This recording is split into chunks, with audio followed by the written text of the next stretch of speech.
운의 비중을 논할 때 천지인 삼재를 이야기해요. 천지인이라고 하면 이제 하늘, 땅, 사람 이렇게 이제 세 가지 요소로 이제 이야기를 우리가 하죠. 근데 우리 인간은 하늘의 운을 받고 땅의 기를 받고 사람의 노력들에 이제 영향을 받는데요. 그렇다고 하면 그 운을 받는다는 게 대체 무슨 의미냐? 하늘의 운은 내가 태어날 때 그 흐름이 정해져 있습니다. 누구는 또 초년에 잘 되고 또 누구는 말년에 잘 되고 뭐 이런 식으로 우리는 흐름이 정해져 있잖아요. 근데 대운이 바뀌는 이제 징조라고 한다면 가장 크게 다가오는 거는 시련과 변화라고 생각을 해요. 우선 이제 시련을 먼저 이야기하고 싶은데요. 사주 용어로 또 운과 운이 바뀌는 시기를 이제 교운기라고 얘기를 합니다. 이때는 안 좋은 일들이 많이 일어나기가 쉬워요. 우리가 흔히 말하는 운의 환절기라고 하는데 우리가 환절기 때 감기 많이 걸리잖아요. 계절과 계절이 바뀔 때 감기 많이 걸리는데 그런 거하고 비슷합니다. 운과 운이 바뀔 때도 환절기처럼 안 좋은 일들이 많이 일어날 수 있어요. 그래서 우리가 아침에 해 뜨기 직전에 새벽 4시에 가장 어둡고 춥다 그러잖아요. 그래서 실제로 대운이 길하게 들어오기 직전에 또 그런 시련들이 많이 와요. 주식에서도 똑같은 것 같아요. 보니까 큰 상승을 하기 직전에 주식들이 이상하게 그 직전에 큰 하락을 먼저 겪는 경우가 많아요. 사주든 주식이든 인생이든 상승하기 직전에 가장 큰 하락을 겪는다. 그래서 좀 이거는 거의 진리처럼 다가오고요. 하늘이 내게 주는 마지막 시험이라고 볼 수도 있죠. 이 시험을 잘 이겨내야 큰 운을 받는다. 근데 이 시험을 이겨내지 못하고 또 자포자기 하기도 하고 또 무너지기도 하고 뭐 그런 분들 많이 계시잖아요. 그런 분들 보면 좀 너무 안타깝다 그렇게 좀 생각을 하고 있습니다. 운이 무조건 결과는 아니고 그 운을 대하는 그 사람의 마인드가 저는 참 중요한 것 같아요. 그리고 대운이 바뀌는 징조 중 하나는 변화입니다. 기존에 살아온 인생의 궤적에서 갑자기 새로운 기회가 찾아오기도 해요. 반대로 또 기존 살아온 인생의 궤적에서 강제로 이탈리기도 하죠. 그래서 그 변화들을 좀 잘 보셔야 돼요. 이 변화가 나를 끌어올려줄 동화줄인지 나를 나락으로 보내는 미끼인지 이것도 좀 잘 보셔야 돼요.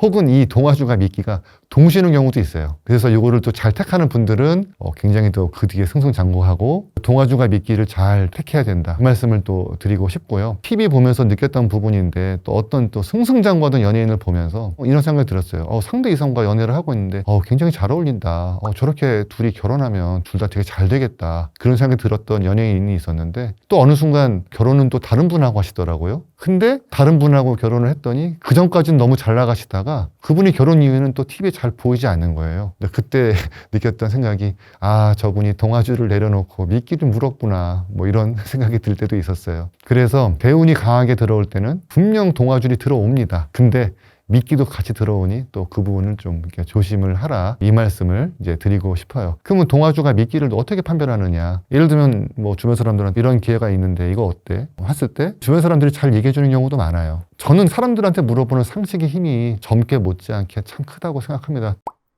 재물운을 좀 쉽게 보는 방법 하나를 좀 소개하고 싶어요. 근데 이거는 아마 여러분들이 좀 접하지 않은 내용일 거예요. 여러 명리학 고전 중에서 가장 고전으로 이끌어지는 그 이어중 명서에 나오는 이제 재물운을 보는 방법이에요. 한자가 있는데 지주, 금주, 적부다. 그래서 지지는 금전과 주옥과 부를 쌓는 것을 주관한다. 뭐 이렇게 이제 설명을 하고 있어요. 그래서 이제 당나라 때 나온 고전인 이제 이어중 명서에서는 그 지지는 이제 금전, 주옥, 부를 쌓는 것을 주관한다고 이제 얘기를 하고 있는데요. 예를 들어서 이제 내가 일간을 위주로 본다라고 했을 때 금전과 재물에 대해서는 이제 일지를 보라는 해석으로 이해할 수가 있어요. 즉 일지를 재물로 본다고 하면 일지를 생해주는 지지가 많을 때 재물운이 많다 뭐 이렇게 이제 해석을 합니다. 예를 들어서 내 일지가 뭐 인목인데 위아래 지지들이 인목을 생해주는 수나 목이 들어온다. 그럴 땐 재물운이 괜찮고 또 대운이나 세운으로 수나 목이 들어왔을 때도 이제 재물운이 이제 좋다.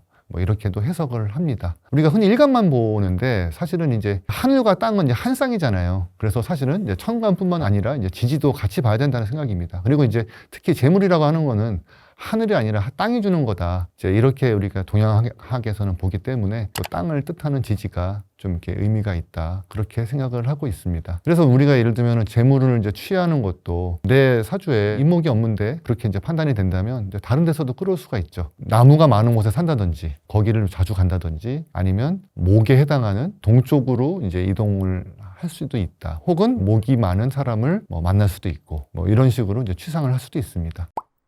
정해진 운은 우리 인간이 어떻게 바꿀 수 있는 게 아니죠. 천운 외에는 하늘에게서 어떻게든 운을 받냐. 저는 사실은 기도라고 생각해요. 자녀가 대학 입학을 하는데 어떤 분은 기도원 가서 기도드리고 또 절에 가서 불공드리고 그러잖아요. 저는 다 그런 기원들이 꼭 어느 종교가 뭐 맞다 틀리다를 떠나서 그런 기원들이 일종의 원력이 돼서 운에 도움을 주는 거라고 생각을 합니다. 또 요즘 유행하는 필사 있잖아요. 기도의 일종이에요. 하루에 100번씩 100일간 쓰기 뭐 이런 것들이 한동안 또 유행하기도 했었잖아요. 다 효과가 있다고 생각을 해요. 저도 그 사주 받으렸던 분 중에 어떤 분이 기억이 나는데 억대가 되는 사채빚을 지고 이제 쫓기고 있었어요. 거의 그분의 말씀을 들어보면 이제 거의 자살할 수밖에 없겠다 싶을 정도로 낭떠러지에 몰린 이제 분이셨거든요. 그 죽기 전에 마지막으로 뭐 자신의 기도문을 하루에 정말 100번씩 100일간 쓰기를 이제 돌입을 이제 했다고 해요.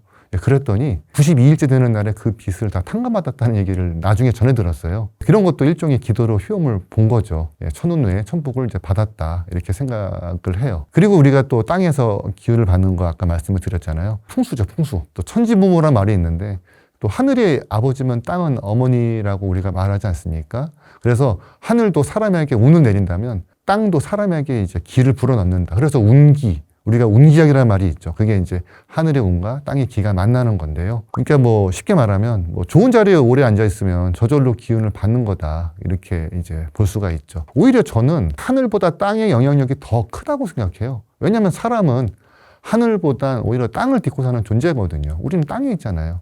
그런 의미에선 이제 하늘의 운은 또 모든 사람들에게 또 공평하게 기운을 이게 뿌리느라 해가 뜨고 해가 지는 것처럼 또 어느 때는 길하고 어느 때는 흉하고 뭐 이렇게 시간차라는 게 존재를 하는데 땅의 기라는 거는 그 땅만 벗어나지 않으면 계속 그 지기를 받을 수 있다는 그 영속성의 장점이 있거든요. 그래서 뭐 예를 들면 어떤 음식점이 여기서 잘 됐는데 자리를 옮겼더니 갑자기 뭐 이렇게 손님이 안 오더라 뭐 이런 것들이 자리 함부로 옮겼다가 잘 되는 자리 옮겼다가 좀 이렇게 안 좋았다 뭐 이런 얘기들도 종종 듣지 않습니까? 사람과 음식 맛은 다 똑같은데 말이죠. 땅의 영향력을 받은 거라고 저는 생각을 해요. 이런 것도 오히려 우리가 내가 하늘의 운이 좀 이렇게 마땅하지 않다 싶으면 또 땅의 그 기라는 걸로 우리가 조금 모색을 해볼 수가 있다. 마지막으로 이제 사람인데요. 사람, 인력이라고 하는 거는 두 가지가 있어요. 자신의 노력과 타인의 영향력입니다. 당연히 자신의 노력에 의해서도 성공은 좌우가 돼요. 어찌 보면 운이라고 하는 건 우리가 바람이잖아요. 기운과 흉운은 일종의 이제 순풍과 여풍입니다. 그래서 내가 배를 띄우는데 순풍이 불면 더 멀리 나가는 거고 역풍이 불면 내 노력보다는 뭐 성과가 이제 적은 거잖아요. 근데 그런 것도 이제 노력에 따라서 순풍이 불 때 확 멀리 나가버릴 수가 있는 거죠. 근데 뭐 순풍이 불어도 노력을 안 하면 이제 멀리 못 나가는 거고 그런 식으로 우리가 그 운만 이 사업이 결정되는 게 아니라 자신의 노력이 동반될 때 비로소 이제 결실이 된다. 뭐 이건 너무 사실 당연한 얘기죠. 모두가 알고 있는 얘기고 그래서 뭐 운만 가지고는 되는 것은 아니다. 그래서 저는 개인적으로는 사주 하나 가지고 결과를 논하지는 않아요. 사주 하나 보고 얘는 대학 어디 가겠네 뭐 이런 식으로 저는 얘기는 안 하고 그래도 좀 가능성으로 얘기를 저는 많이 드리는 편입니다. 그리고 이제 또 하나 이제 사람의 힘에는 이제 타인의 영향력이 있어요. 쉽게 말하면 내가 누구와 같이 했더니 갑자기 영향력이 길게 받고 흉하게 받았다 뭐 이런 것들 이제 있는데 또 여러분들도 분명히 인생을 돌이켜 보면 내가 누구랑 같이 했더니 계속 잘 됐고 또 내가 누구랑 같이 했더니 잘 안 됐더라. 뭐 이런 경험들 있지 않으신가요? 그런 것들이 이제 우리 이것도 일종의 이제 내게 영향을 주는 이제 타인의 영향력이라고 볼 수 있고요. 그래서 뭐 이렇게 다시 정리를 하면 내가 뭐 이제 사주의 운이 또 타고나지 않았더라도 땅의 기회를 받거나 나의 노력을 하거나 또 사람으로부터 영향력을 이렇게 통해서 내가 지금 운의 부족함을 이렇게 타개할 수도 있다고 생각을 합니다.